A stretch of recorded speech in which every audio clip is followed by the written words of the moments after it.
All right, hey guys, I wanted to do another deal breakdown. This particular deal is here in Wichita, Kansas. This is a property that we put under contract. We executed this strategy, a BRRRR strategy, and it's a Section 8 tenant. So let's get into it. This particular deal was 1123 North Oliver here in Wichita, Kansas. Like I said, I've worked with a wholesaler many times before, and that's how we acquired this property, was through this particular wholesaler. As I said, I've done plenty of deals with him. This one was unique because it was occupied property. So I met the wholesaler there and we walked the property, and those are always interesting, weird conversations when you're walking through with a tenant and they got kids screaming in the background and everything. But needless to say, that's how we walked this property, and it's how I got a good look at it. The wholesaler had a reasonable price, so that's what made me show up, and so we went with it. The house honestly was in really good shape. This house is an all brick house. It's on a busy street, but I knew that it cash flowed well and the numbers made sense, so I didn't have to fix anything, and I didn't. I still haven't done anything to that house. It was a great property. We were able to negotiate the price down. We paid $62,000 for it. We quickly ordered our appraisal. So the process of the BRRRR strategy is getting an appraisal on the property to get it under long-term financing. And so again, I had it under contract with the wholesaler for $62,000, and we started the appraisal. I borrowed money, private money, for this purchase, as I usually do. So we were able to close on it. Honestly, I think it was like 7 days later. So I owned it outright, but I had begun the appraisal process and the refinance process. As I said before, it had no renovations to be made. So a few things I learned on this one as I'll go through the appraisal. No renovations. Oftentimes to appraisers means we're not going to value this as high. They like to see nice new kitchens, and this appraiser, I'd had experience with them before, and I had gotten a low appraisal back from him before on another property. And so I was already leery about it. But yeah, the appraisal came back 7 days later at $70,000, which the comps supported a much higher appraisal. So I contested this with my lender, and I said, hey, this should comp out much higher. That's why I bought the dang thing. So I contested it. He came up a little bit. 75,000 is what he adjusted it to. He made notation that it was on a busy street, so that knocked it.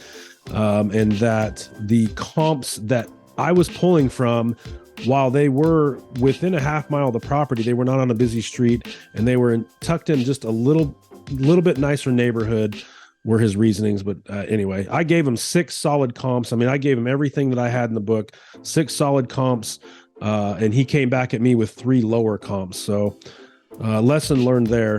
The BRRRR strategy depends greatly on the refinance and the appraisal. Big lesson that I learned. So yeah, moving on this, I've been advised since to vet your appraiser if you can.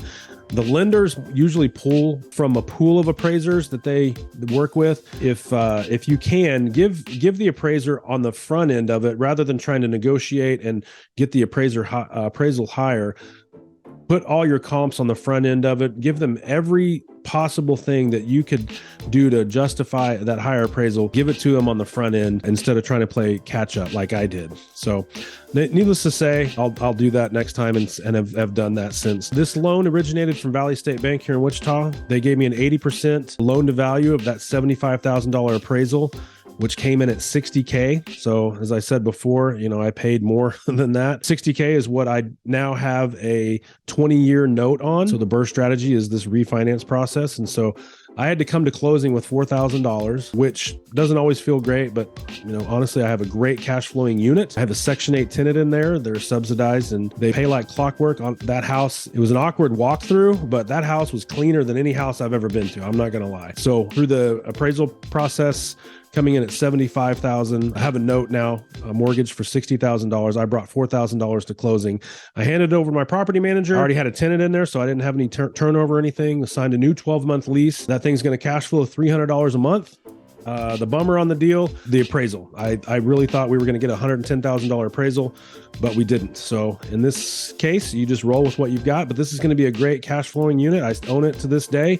I have no intentions of getting rid of it. $300 a month cash flow. I'll take that all day long. I've got $4,000 in the deal. Oftentimes we'll execute this strategy and we'll walk away with $4,000. That's tax-free money, by the way. That's a loan.